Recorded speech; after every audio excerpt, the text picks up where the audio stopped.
Hey everyone, welcome back to the channel. Today we're diving into something that affects millions of us, but's often overlooked.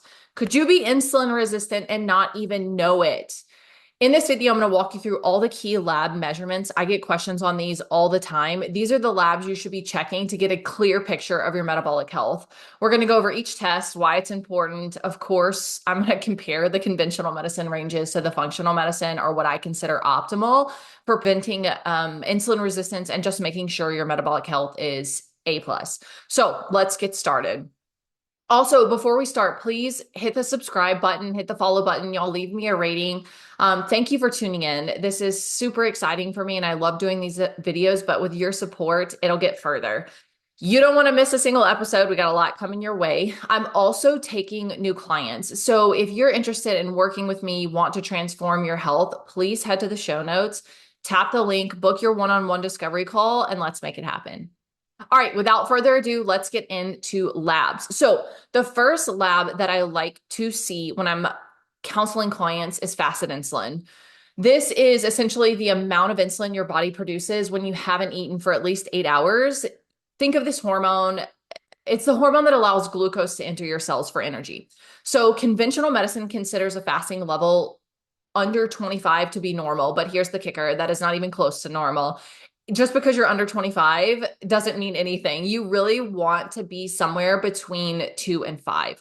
Knowing your fasting insulin level is crucial because it gives you insight into how effectively your body is managing blood sugar. And it also lets you know how resistant your cells might be to insulin. It's like an early warning sign before these bigger problems like type 2 diabetes and PCOS, all this develop. So these are the biggest reasons I like fasting insulin. One, it detects insulin resistance way earlier than fasting glucose and A1c. It'll show high even if your blood sugar is still normal. Catching this early means you can actually have time to change before you get prescribed, type 2 diabetes meds. It also gives you a better understanding of your metabolic health. Fasting insulin is really important. The lower it is, the more sensitive your body is to insulin, which is a good sign of metabolic health. It also helps you prevent weight loss struggles. Elevated fasted insulin can make weight loss super difficult, even if you're eating well and exercising. So when you know your insulin level, you can actually tailor your approach and support that fat loss approach more effectively. It's also a huge heart health indicator. High fasting insulin is linked to cardiovascular issues. So keeping this in check reduces inflammation and ultimately supports heart health long term. Fasting insulin gives you a deeper look under the hood, showing how your body is handling blood sugar and setting you up to take control of health problems before any big ones arise. Remember, conventional range is under 25. Optimal range is 2 to 5. I see them 2 to 5. That gives me a good indicator, or at least helps me feel comfortable that your metabolic system or your metabolic health is in a good spot. Factors that cause fasted insulin to be inaccurate. Number one is going to be stress. Stress increases cortisol. So if you're under a significant amount of stress before you go get the lab taken, it might be higher than normal. Recent exercise will do it too. So you don't want to exercise that morning. Several medications, steroids, birth control, some of the diabetes meds will cause it to be off. Eating beforehand, obviously, illness and infection, you might want to put your labs off. Sleep deprivation will also cause it to be high as well. Same thing with alcohol and caffeine, even the night before, can cause some issues with fasted insulin being accurate. So avoid those. The second lab I like to see is fasting glucose. So this is the most common test doctors order, and it definitely doesn't tell the full story. But if you look at it in context of fasted insulin, HOMA-IR, C-Peptide, it can give you a good idea. Conventional medicine likes you to keep it between 70 and 100. I really like to see it optimal range, 75 to 85. Anything higher than this, especially consistently higher than this, could definitely indicate insulin resistance creeping up.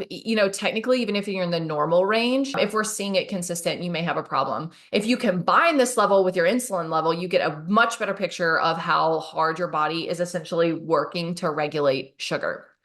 The next one is hemoglobin A1c. Hemoglobin A1c, or HbA1c, is a very common measurement of your average blood sugar for the past 3 months. It is really useful because it gives like a longer term view versus fasting glucose is just like a quick snapshot. But conventional ranges really aren't great with this one either. They say under 5.7 is normal. Anywhere from 5.7 to 6.4 is pre-diabetic, but we really know optimally from research, we like it under 5.4% for true optimal health. Now, even if your fasting glucose is in check, an elevated A1C could mean your body is struggling more than it should to keep sugar levels down. Higher A1C equals more oxidative stress on the body equals higher risk for insulin resistance, or insulin resistance is actually present. C-Peptide is the next one. This one is a bit of a lesser known test, but it's just as important. It essentially measures how much insulin your pancreas is producing. So a high level of C-Peptide is definitely a red flag for insulin resistance. It's saying your body is producing much more insulin than needed. C-Peptide is released in equal amounts to insulin when your pancreas produces it. So C-Peptide, the difference is that C-Peptide stays in your bloodstream longer than a fasted insulin. So it gives a much more reliable picture of how much insulin your body's making, especially, if you're using insulin injections or other medications that might affect insulin. High C-peptide is often indicative of insulin resistance, period. This means your body's producing more insulin to maintain those normal blood glucose levels, which is obviously an early sign of metabolic syndrome or prediabetes or metabolic dysfunction. Elevated C-peptide points to underlying issues with insulin sensitivity. And this is still true, even if your blood sugars are still in normal ranges. And remember, I said conventional medicine keeps these levels higher. Optimal C-peptide is 0.5 to 1, maybe 1.5. But if your C-peptide is on the higher end of that, that's a clue to your pancreas is, essentially working in overdrive. So it's another picture or piece of the insulin resistance puzzle. My next one is HOMA-IR. Now, HOMA-IR is one of my favorite tools for assessing insulin resistance. It stands for a homeostatic model assessment of insulin resistance. It's super easy to calculate using just two of the common lab values. We've got fasting insulin and fasting glucose. With these two values, you essentially get an estimation of how well your body responds to insulin without the need for complex or, more expensive testing.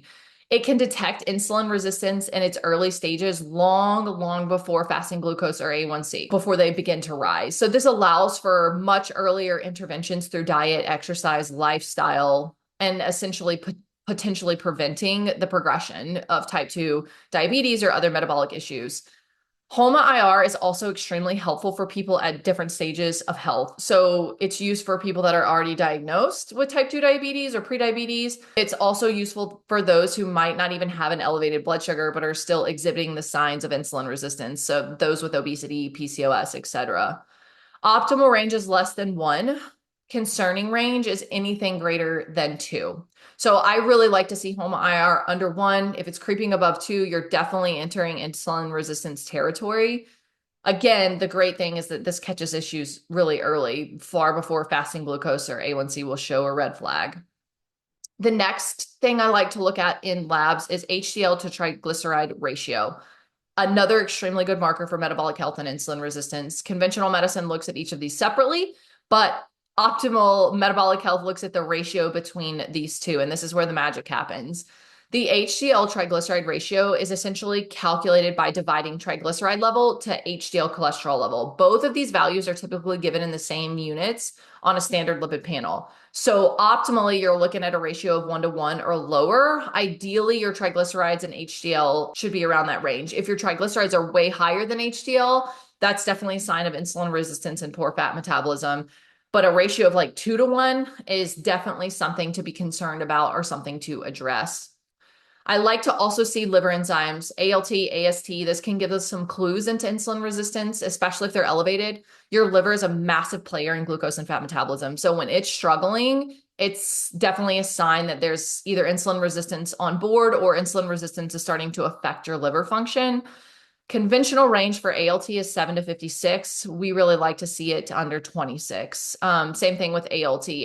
Elevated liver enzymes essentially point to non-alcoholic fatty liver disease, which is hand in hand with insulin resistance. So if your liver's showing stress, it's really time to take a closer look at your metabolic health. Triglycerides themselves, not in the HDL ratio, are really crucial for understanding how your body is processing fats and sugars too. Conventional medicine likes to see it under 150, but we can definitely do better than that. I really like to see triglycerides under 75 milligrams per deciliter. High triglycerides are often a result of excessive carbohydrate consumption. They can also be excessive alcohol as well, But if you have high triglycerides, insulin resistance, metabolic syndrome are all concerns for me.